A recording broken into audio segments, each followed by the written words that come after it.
లో డీజనరేషన్ అంటే ఇప్పుడు 45 ఇయర్స్ దాటిన తర్వాత ప్రతి బాడీ పార్ట్ అరుగుతుంది. రైట్.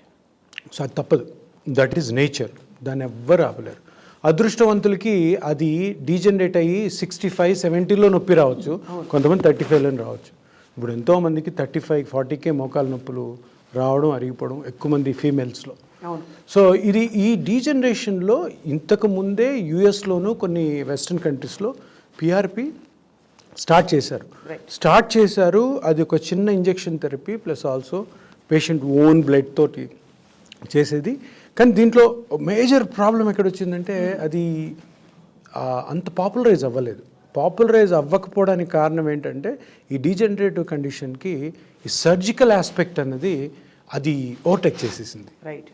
సో జనాలకు కూడాను ఒక సర్జికల్ టెక్నిక్ తోటి ఒక కండిషన్ని ట్రీట్ చేసుకోవచ్చు అనడం అన్నది పబ్లిక్ మీదకి కంటిన్యూస్గా తీసుకెళ్ళి ఆ సర్జికల్ ఆస్పెక్ట్ ఇదైంది. ఇది సీరియస్గా కాదన్నాడు కాబట్టి ఇది 100% సీరియస్.